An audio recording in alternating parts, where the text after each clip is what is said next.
Hi friends, ngayon po ay papunta kami sa bagong garden sa Calba. Hindi ko po sure kung ang pangalan ay Hanging Garden. So pupunta po kami ngayon at ipapakita ko po sa inyo kung ano itsura dito. Papakita ko rin po yung updated na itsura ng Calba Corniche. Samahan niyo po kami as I show you the place.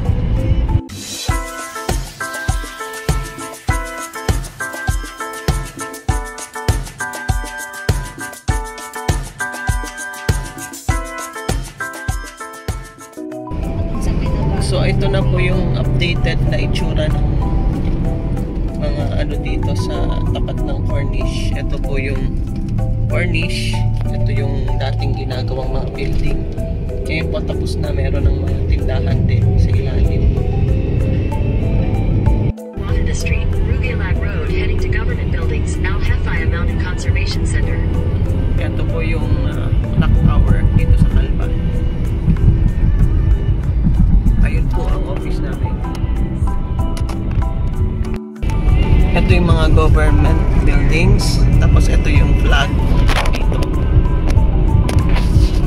Dito yung may park din dito sa dulo nito.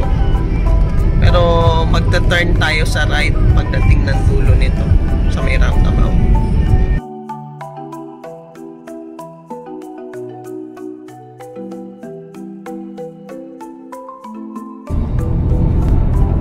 Mga resting area dito, ganyan, para mapanood mo yung mga wild animals. Ayan, bago lang po ito kasi ngayon hindi ko pa nakita dati. Ito yung hanging garden sa labas.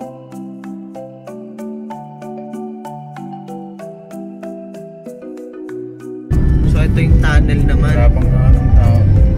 So ito yung landmark kung galing ka ng Calba. Ito yung makikita. Ito, dito dadaan para mag-exit.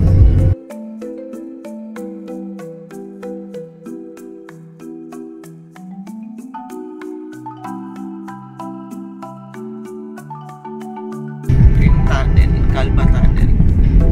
Alhiar Tunnel.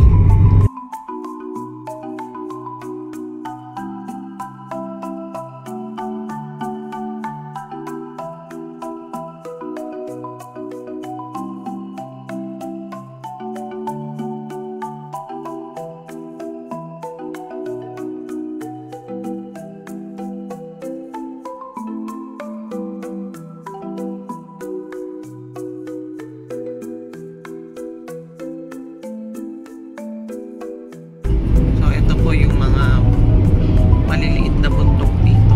Nahanap namin yung anuhan namin, exit namin pabalik dun sa Hanging Garden. So ayan po, Wadi Halo Tunnel. Dito tayo mag-exit. In 400 meters at the roundabout, take the 4th exit onto the Sharjah Calba Road, E102 ramp.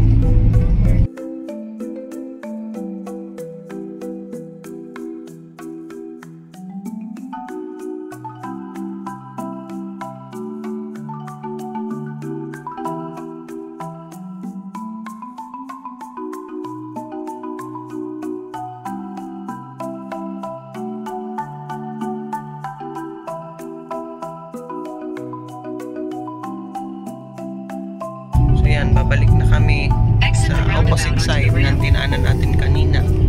Pabalik ng Calba po siya yun. Ito po yung mga hills dito.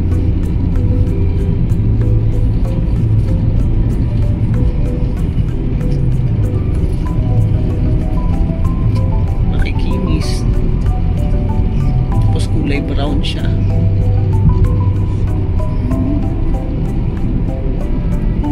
Yan po ang loob niya, bato.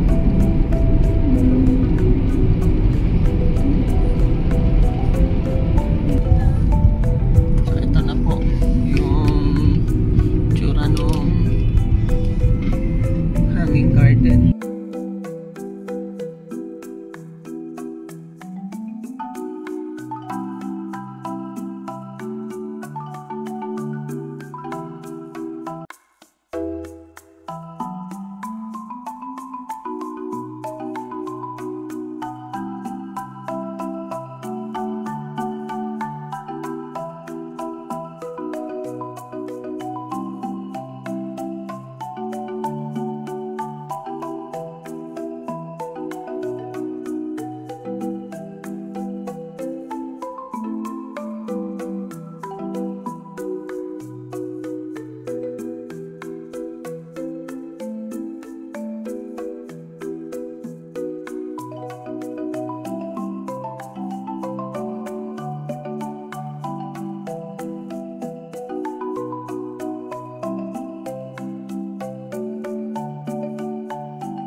I'm here now inside the Hanging Gardens in Calpa.